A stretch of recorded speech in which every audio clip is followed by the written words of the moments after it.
जन्म लेना कोई अच्छी बात नहीं और मरना तो बिल्कुल अच्छा नहीं है।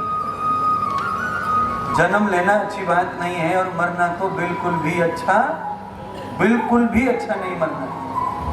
और जन्म लेना अच्छा नहीं है पर मरना अच्छा नहीं है। पर जन्म लेना अच्छा कब लगता है? जब बहू के बालक हो तब अच्छा लगता है, और बहू के बालक ना हो तो बहुत बुरा लगता है, बहुत टेंशन आता है।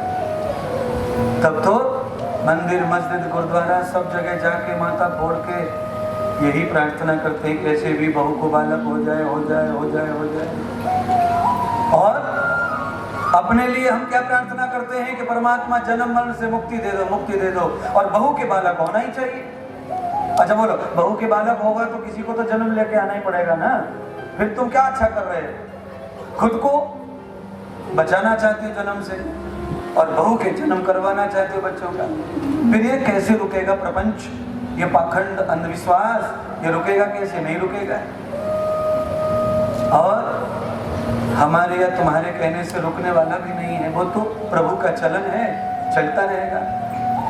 अगर हम योगी बन जाएं, बच्चे ना पैदा करें, जर्नेट ना करें सृष्टि को, उससे सृष्टि को कोई हानि हो जाएगी, कुछ जनसंख्या कम हो जाएगी? नहीं, पूरे गांव अकोलावासी नियम पाल लो कि भाई हमको 2022 के बाद में बच्चे नहीं पैदा करने हथोला में। तो तुम बिल्कुल मत करो, गांव में पैदा नहीं होंगे, पूरी दुनिया में उतने ही रहेंगे, कोई फर्क नहीं पड़ रहा। या तुम सब लोग मिल करके आंख बंद करके पैदा करने पे लग जाओ तो पैदा होंगे नहीं, क्योंकि तुम्हारे हाथ में है ही ना पैदा करना।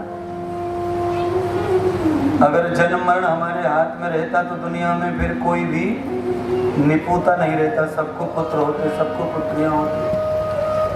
कितनी दुनिया है जिनको बालक नहीं है, पूरी जिंदगी बीत गई, बूढ़े हो गए, मर के चले गए।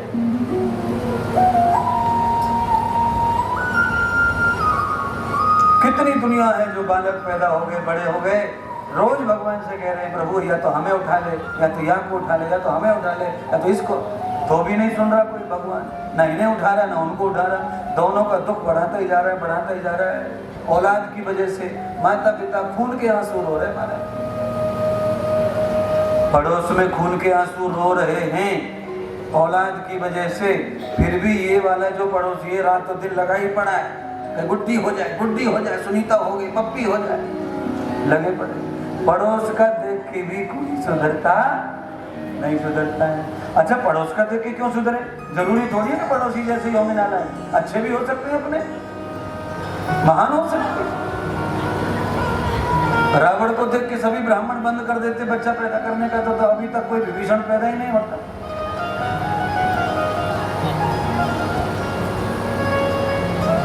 हमारे हाथ में नहीं है। ये तो मैं कह रहा हूं कि पैदा करना बंद कर देना, ये चालू रखना, ये हमारे हाथ में है ही नहीं। हमारे हाथ में क्या है? हमारे हाथ में चिंतन है। चिंतन कर सकते हैं, सोच सकते हैं कि जन्म मरण से छुटकारा मिल जाए। अभ्यांतगतम भूयंत रूपम, जिसके लिए हमारा जन्म अवतार हुआ है वो सिद्धि प्राप्त हो जाए। किसके लिए अवतार हुआ है? तो कब मुक्ति के लिए हुआ है। मनुष्य के शरीर में जो भी जन्म लेकर आए हैं उनका जन्म केवल मुक्ति के लिए हुआ है। भोग के लिए अगर हमें प्रभु ने बनाया होता तो इतने सारे शरीर हैं जिनको अपराध भी नहीं लगता गलत काम करने का। शेर को पाप नहीं लगता किसी को मार के खाने का, हमें पाप लगता है मार के खा जाए तो। दुनिया में जितनी भी दुनिया मांस खा रही है मार के, उनको पाप लगता है, पर शेर को नहीं लगता है। बिल्ली को लगता नहीं पाप चूहा खाने का, कुत्ते को लगता ही नहीं बिल्ली को फपेड़ने का पाप। क्यों? भोगस्य शरीरम, 84 लाख शरीर बोलते हैं, उसमें से एक शरीर को छोड़ दो बस, बाकी सब भोग शरीर है, पापों का फल भोग रहे बस। उन्हें सुधरना नहीं है, क्योंकि परमात्मा ने सुधरने वाला शरीर दिया नहीं, बुद्धि दी नहीं है। सुधरने वाले शरीर कौन कौन से हैं? केवल मानव शरीर, उसमें ऑप्शन भी नहीं है, पर्याय भी नहीं है। कौन कौन से शरीर मैंने कहा, पर उसमें कौन कौन हो ही नहीं सकता, एक ही शरीर है, मानव का शरीर। और हम मनुष्य होके भी हम मनुष्यों के भी पर्याय ढूंढ रहे हैं मुक्ति का।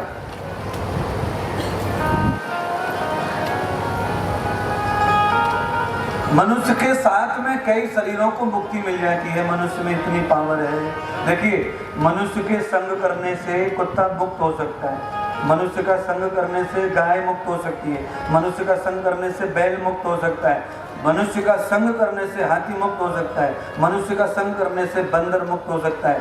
कुछ शरीर ऐसे हैं भोग योनियों में जो मनुष्य का संग करने से उन्हें भी जन्म मरण से मुक्ति मिल जाती है। मनुष्य के संग रहने वाले शरीरों का नाम मैंने बताया। मनुष्य के संग कौन कौन से शरीर ज्यादा रहते हैं? बैल, गाय, कुत्ता, बिल्ली और हाथी। हाथी भी मनुष्य पालता है, कुत्ते मनुष्य पालता है, बिल्ली पालता है, बैल पालता है, गाय पालता है। और मनुष्य जिन्हें पालतू मानता है उनका कल्याण मनुष्य के संग रहने से हो जाता है। कैसे हो जाता है? जैसे तुम ससुराल गए तो तुम्हारे हाथ पैर नाक सभी तो ससुराल गए ना, सब ससुराल गए। तुम बाजार गए तो तुम्हारे साथ में सब बाजार गए। जैसे तुम जहाँ जाते हो तुम्हारे शरीर के सभी अंग और शरीर के रहने वाले अंदर सारे कार्यक्रम वो सब तुम्हारे संग जाते हैं। ऐसे ही तुम्हारे पालतू जीव भी तुम्हारे साथ में गति दुर्गति के शिकार होते हैं।